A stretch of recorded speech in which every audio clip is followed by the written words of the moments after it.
as I would label it as raw vegan or maybe frugivore. I would label myself as an omnivore. When I look at our teeth, our GI tract, it looks to me like we're frugivores, like the primates. If you actually look at the literature, the vast majority of people on a plant-based diet, as well as a vegetarian diet, revert back into eating meat again. You get also that stress from the animal. How do you feel about that? I'm curious, what makes one diet inherently more spiritual than another? Hi, and welcome to the Lightleaders, a podcast for light workers and leaders of the new earth. I'm Alex, your host, and on this channel I interview my favorite guests and share on the topics I'm interested in that I believe will help us co-create the more beautiful world our hearts know is possible. A world where we live in harmony with each other, with nature and other beings, and live connected with spirit, while keeping in mind that the new earth we want to manifest starts from within. These conversations are for inspiration. I always encourage you to make your own truth, keep what resonates and discard what doesn't. I send much love your way and enjoy this episode.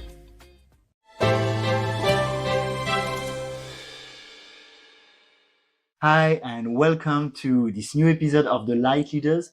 It's gonna be quite a special episode today because we're gonna talk about what we eat, and we eat differently, but in a way that's quite a respectful conversation. Because I wanted to do that, I find the nutrition world can be very polarizing, right? And people are very attached to the ideas, and my diet is better than your diet. So if you came here for a heated debate, we'll see, but it's probably not going to be the right place. But I think it's really important that we have this conversation in a way where we share our truths, but at the same time that are respectful and don't come too much from the ego. So thank you so much, Greg, for joining me today. And as every episode, you can go in the chapters and look at the part that interests you.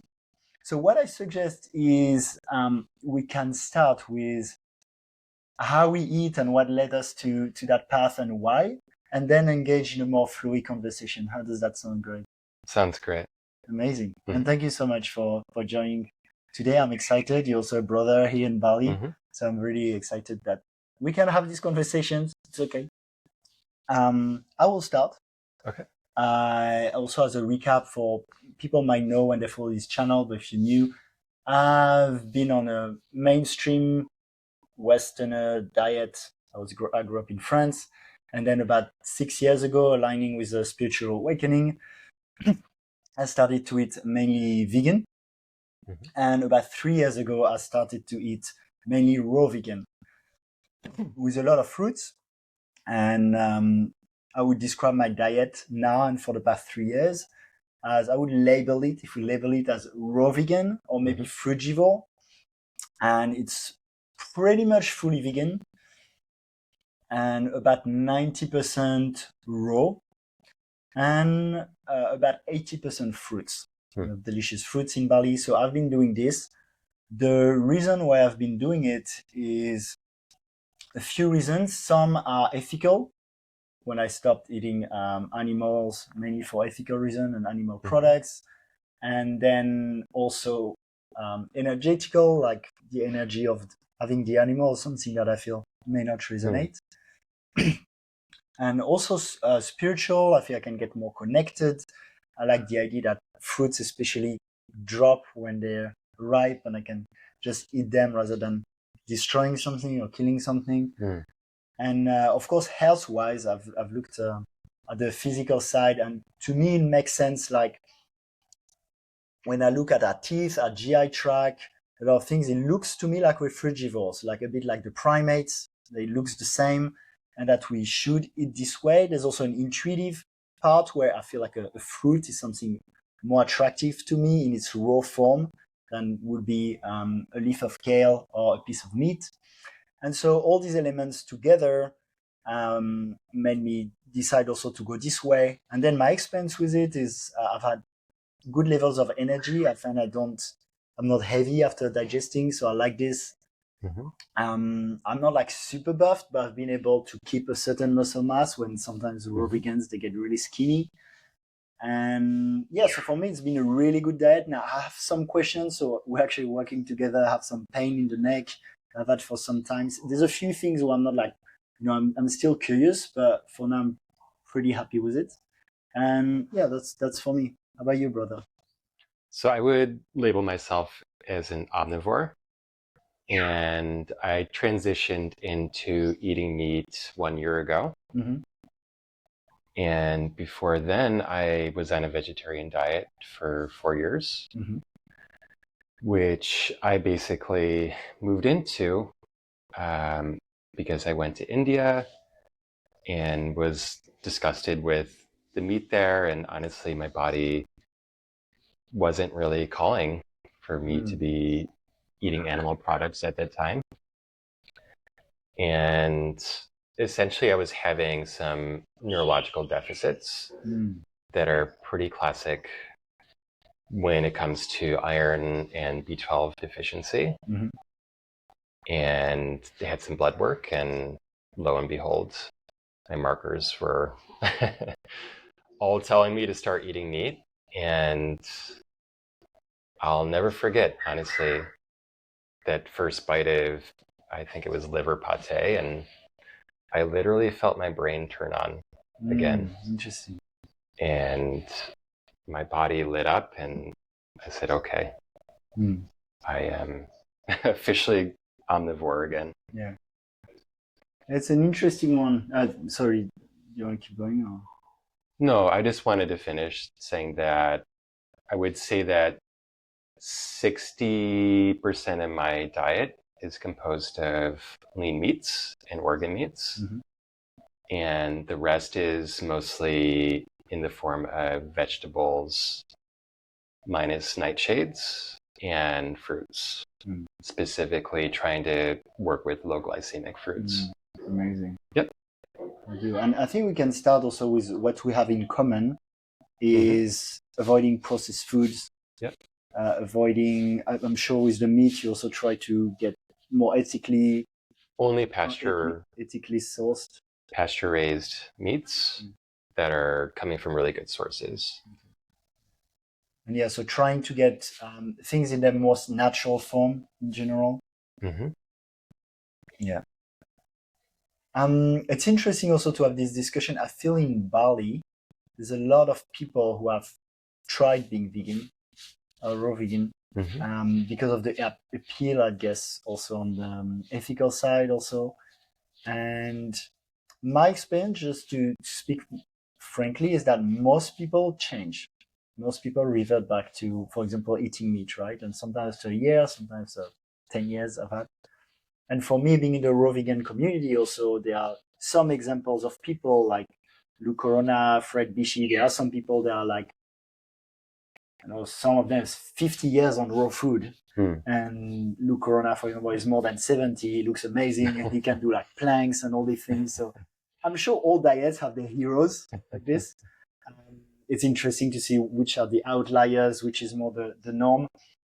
But it's interesting for me to see some of those patterns in my everyday life of people returning to it. But sometimes also saying people, oh yeah, you'll have deficiency, you have this or that, and seeing also examples of people that seem to challenge this. Well, statistically, if you actually look at the literature, the vast majority of people on a plant-based diet, as well as a vegetarian diet, revert back into eating meat again within a certain time period. What time period? I will bring up that paper, but I want to say roughly within 3 to 5 years. Yeah. And do you feel it's specific to people who eat plant-based, or do you feel it's just like people generally try different diets and so after a few years try something else? Well, my understanding is that people generally will revert back. Probably because they're not doing it correctly. So theoretically, you should absolutely be able to get everything you need from a plant-based diet. Mm-hmm. And the problem is a lot of people take up these diets, and to be a vegan, and especially a raw vegan, you need to have PhD in nutrition to do it correctly. And from my experience and understanding, there's very little room for error. Mm. Whereas people that are consuming meat, for example, they have a bigger margin. Mm. And my impression is they go back because they're not doing it correctly, and or their body just isn't being properly, let's say, fulfilled nutrient-wise. Mm. Yeah, it's true that the world's not designed to be raw vegan. It takes a little bit of work and knowing what to take. Yeah. Mm. And do you feel like, how much do you feel people are similar versus different in the way that some people thrive on a diet and some people don't? Well, the bigger question is how we actually assimilate and process nutrients. And the problem with the whole world of medicine, and especially nutrition, is that the body works in a nonlinear way. So yes, you can look at these studies and say, hey, this diet influences these pathways. But there's also a very nonlinear aspect to it. In other words, let's say you take a pharmaceutical, for example. That's why you have 10 pages of side effects, because you have all these nonlinear things that they can't account for. Mm. And the same is true with nutrition, and makes every single person individualized and unique. And this is also, in my opinion, another reason why you have these kind of heroes you were mentioning in certain diets, and they work fantastically, whereas other people, it makes them a wreck. Mm. Yeah, interesting. And there's also, when I looked into it, it's like there's some like the heroes, and then there's some people who seem to, on paper, be more agnostic, let's say. So I'm following Brian Johnson. Have you heard of him? I have. He's doing those longevity blueprint. He's not raw, but he ends up eating vegan. He also takes a lot of supplements. But he chose from a very agnostic place for his longevity to eat a vegan diet, actually. Yeah. He's not fanatic about it. He said his son, he could choose both. That his son's also including chicken, and he thinks they're like on par for longevity. Mm-hmm. And then I was listening to Mark Hyman's book. You know Mark Hyman? I do. Yeah. And he's recommending a little bit of meat, like something like, I don't know, 5% or something, like a condiment of animal products. Mm. So there's also those people that seem to have gone super deep in the study. Or I could add, obviously, Dr. Gregor, also Nutrition Facts, is like dedicating his whole life to reviewing those papers. Yeah. And he ends up on the vegan side of things. Mm-hmm. So I think that's where it can get a little bit confusing also. It's like, according to them, they seem to have dived super deep. And by the way, you're more trained in medicine. That's more your job. But we're also not super nutrition. We're not nutritionists either. So that's more like a general conversation. But yeah, that's what I feel sometimes with this. Is like, sometimes I look into those people are really into the science, and they seem also to advocate a mainly plant-based diet, maybe just for Mark Hyman's a little bit.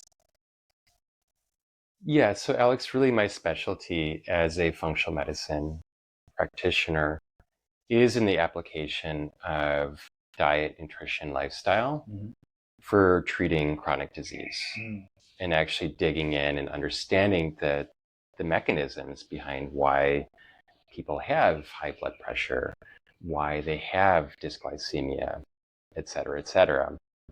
And the thing is, I can really say that I would never recommend my diet to somebody. And that's because, I don't feel that there is a panacea, pie in the sky diet that will save everybody. And the problem that I see within the landscape of social media, especially, is you have all these different diet gurus that are telling you different things and have different experiences on different diets. And I say, well, that's great, but what does the literature actually say? And the problem with literature is that the diets are really focused on heart disease, on diabetes, on these very specific mechanisms. And the cool thing is, in my practice, I can actually say, hey, look, this is what all the literature says about this particular thing. You can kind of take it or leave it. Whereas the literature is not trying to talk about this savior diet that applies to everybody. I'm completely against that. And that's why I would not recommend my diet or any diet until I actually understood the kind of metabolic landscape and what is happening in a person. Interesting. Yeah. By the way, a parenthesis, when you talked about your story of eating liver and feeling your brain going back. Last time I had meat for some time was probably 4 years ago. I was in Chengdu in Bali training at Nirvana, and there were a lot of people into the carnivore, and they told me, "Oh, bro, you're vegan. Try like having meat for a week. You'll feel so much better." So a bit reluctantly, I was like, "Okay." I ordered from local parts for I think a week or 10 days. I was doing like a steak and liver every day. Okay. And I didn't really feel the difference. So then I was like, okay, well, I'll go back to that. But I don't know if I would do that now, but I'm also like, I've had moments where like a year ago, I was like, maybe I do a week with eggs just to test. And I think I'll do a little bit of that, like try to source it ethically, just to have the embodied experience. But it's just funny for me when I did that test, at that time at least, it wasn't like crazy different. But yeah.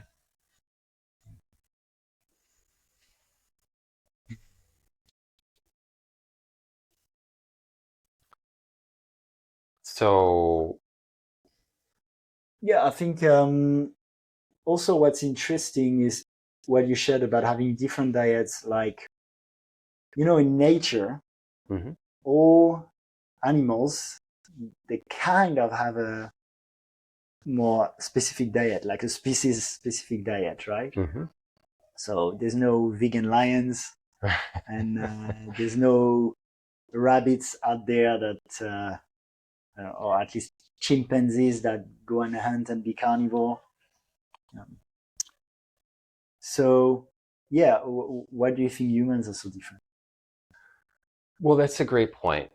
And the real interesting thing about this is you were mentioning before, hey, when you look at the structure and the anatomy of the human body, we definitely have some attributes that are resembling kind of our supposedly primate ancestors. And I agree with that.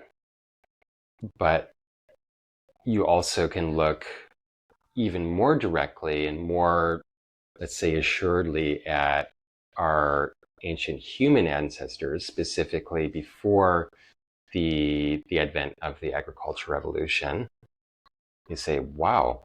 And I'm specifically referring to, let's say, Jared Diamond's literature, Guns, Germs, and Steel. He's the one that really brought me into this. And I spent a good chunk of time living as kind of a hunter-gatherer in northern Wisconsin and eating roadkill and forage greens and stuff. And so when you look at our ancestors and even hunter-gatherers living today, what are they actually eating? They're eating mostly just fresh-picked greens that are still relatively young.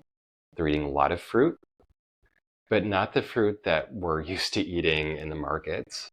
And they're also eating game that they're mostly trapping, honestly. They're not killing woolly mammoths mostly anymore. And so these communities really thrive. And if you look at the incidence of chronic disease, it's almost zero. Mm. And so for me, when I hear these arguments about, hey, look at our, primate ancestors and they lived in savanna and everything was great, say, well, maybe there's a lot of assumptions here, a lot of kind of logical leaps you have to take. Whereas if you look at hunter-gatherers that are really living today and the way that they thrive, I would say that's a probably more sure bet in terms of, let's say, theoretically optimal nutrition. That's interesting. Yeah, from the frugivore kind of history, it's like where even before we're in the savannah and hunter-gatherer, we were more in the tropics and subtropics where there's more an abundance of fruits. And then when we moved to places where there was less of those fruits, like we'd have barley or something, then we'd learn to hunt and to cook and all these things.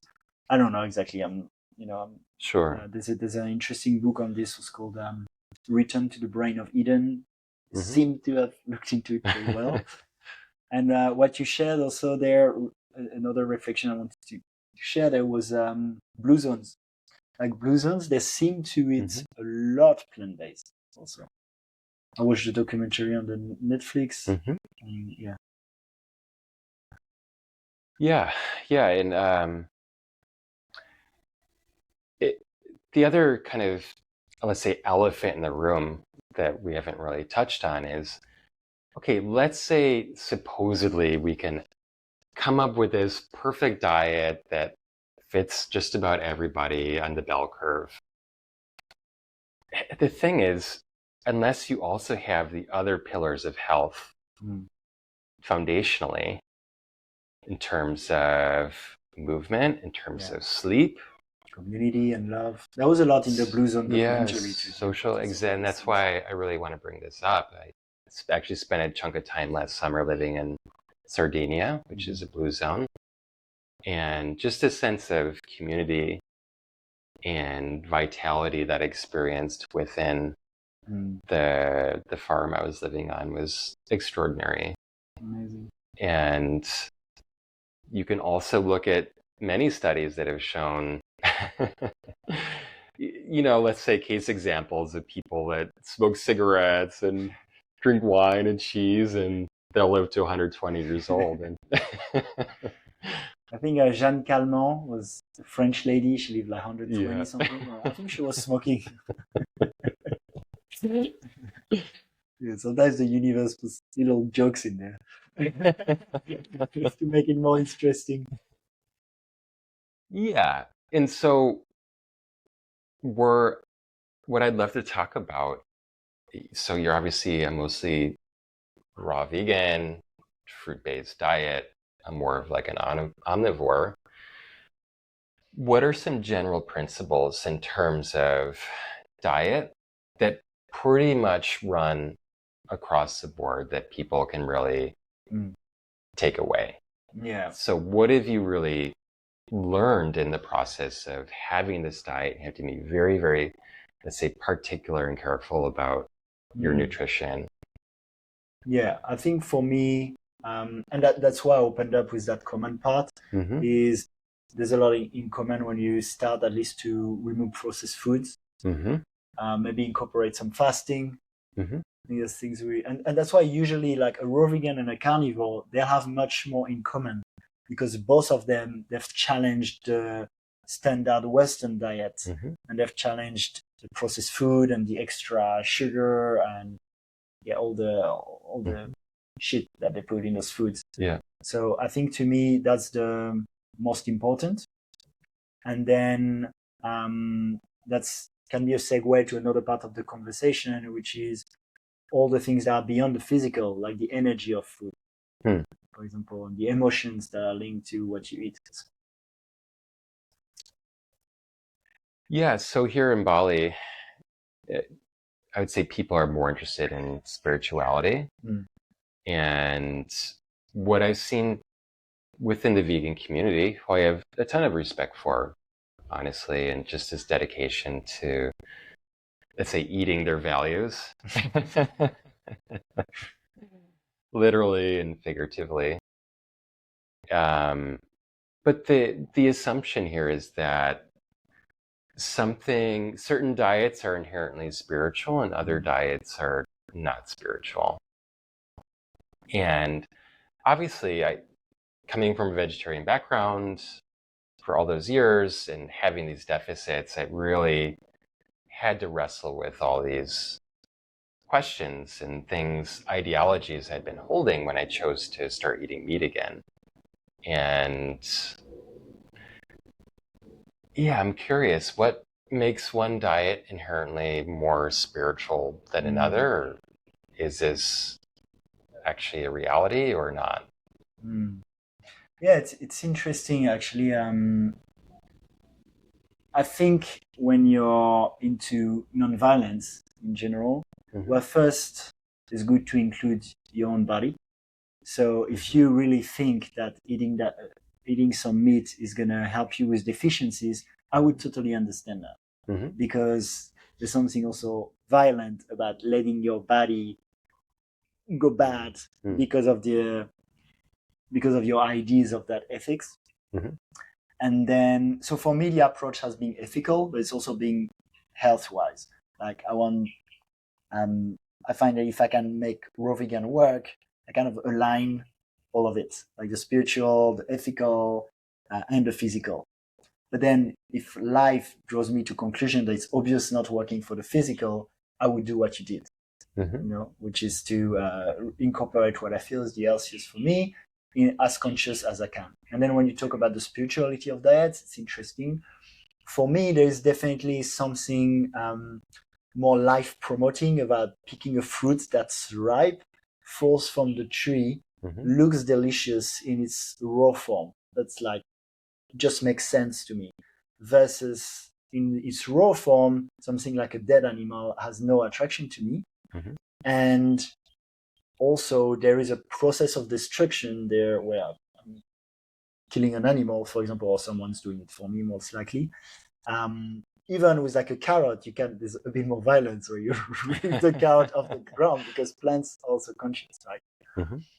Then in the grand scheme of things, there's also something very unspiritual about thinking this way, because in the grand scheme of things, death isn't necessarily what we think. It's not a bad thing. Destruction isn't. It's all the cycle of life, and we need also those destruction parts. And of course, Native Americans, for example, they eat meat, and I wouldn't say they're not spiritual. They are very spiritual in the way it's done. Actually, that's one of the last time I had meat. Also, it was after a peyote ceremony, and because in that context, I felt okay. There's like a oneness there. There is like a cycle of life so I understand if in some culture they really actually genuinely communicate with the animal that gives their life for them, and there's like that almost love-making process.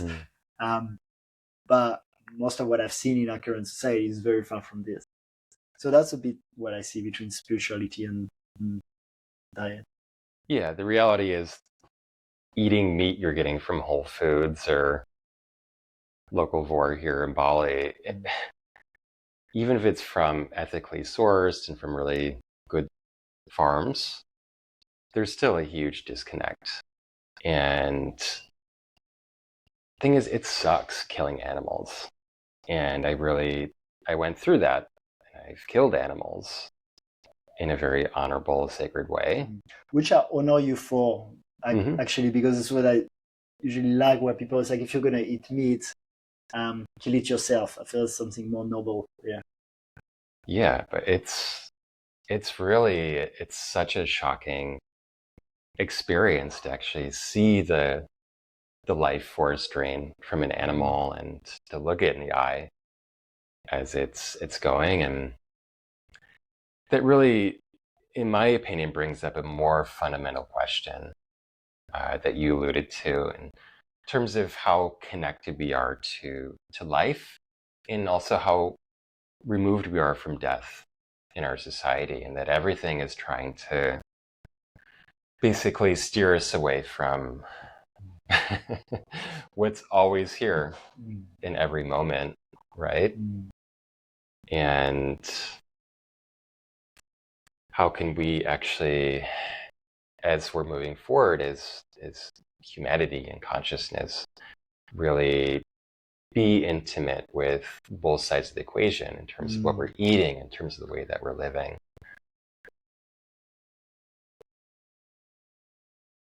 Yeah, thank you, Robert. I love that you shared that. Maybe one thing also I wanted to add in the picture is the energy. So, so there's the physical component. We talked about the spiritual, and then energetically, some people say, and I would vibe with that, especially if it's in slaughterhouses, is that when the animal died, there's stress in them, and that energetically, maybe also physically and chemistry speaking, but at least energetically, you get also that stress from the animal. How do you feel about that? Well, yes, I agree with that. And if you also look at the way Native Americans hunted deer and other animals, those animals are running for their lives. Yeah. Or when a tiger chases a gazelle on the savannah, that's also just in its kind of fight or flight, cortisol, adrenaline pumping. So yeah, I'm not actually really sure how I feel that. Obviously, I don't want to be eating meat from a slaughterhouse and those conditions, but I'm not really sure it holds up when you compare the two. Yeah, fair enough. I mean, in nature, that's like part of the mechanism, as you say. Exactly. And speaking of energy, and this really ties into the way lifestyle works with nutrition. And the amount of energy that we need to actually break down the food that we're taking in. And obviously it's going to be much different for a raw vegan than somebody that's consuming meat on a daily basis. And I'm just curious about. Yeah, that's an interesting point. That's there's pros and cons there with the diet I'm doing, especially with lots of fruits. So fruits that digest very quickly, which is nice because I can eat a lot of fruits and then I'm still really good to operate. Like I don't feel drained or fatigue from big meals.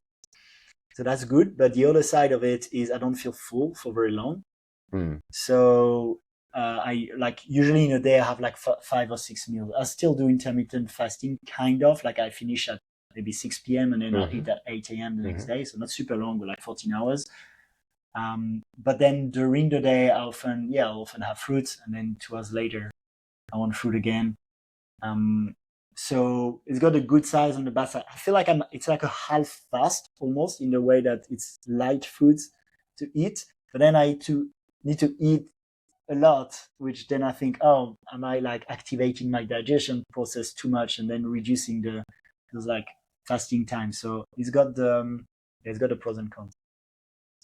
Yeah, whereas for somebody that's eating meat, I cringe a little bit when I see friends that are eating, let's say, a pure carnivore diet, but they're working a 9-to-5 job behind a computer, and it's obscene to me, actually, to have that kind of diet and also not to be moving like our ancestors did.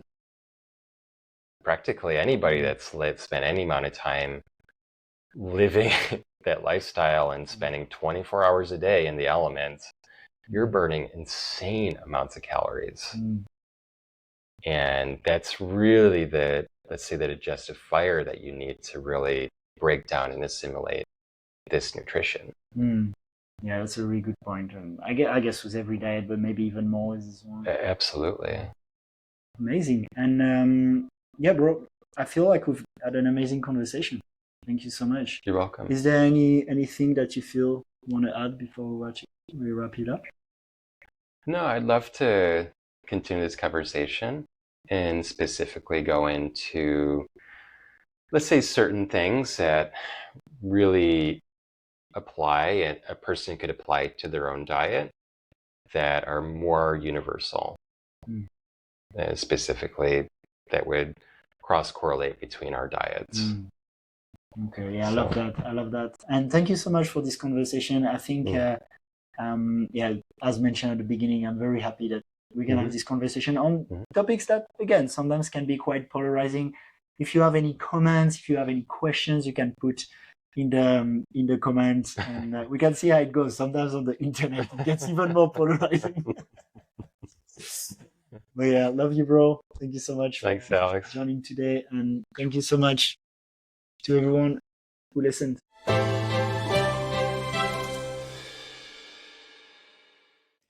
Thank you so much for listening to this podcast until the end. Amazing. I guess you liked it. So now I have a question for you. See this dragon fruit? It's pink. It's shining, it's standing out. It's not afraid. If you, like this dragon fruit, feel like, I want to shine, I want to not be afraid to stand out and speak my truth, you're a light leader. And if you're a light leader, maybe you also want to have a podcast so you can broadcast yourself to the world, interview super interesting people. I've done it for a while. I recommend it. And I'm now coaching people to do the same. So there's going to be a form in the description. Fill it and shine like the dragon fruit.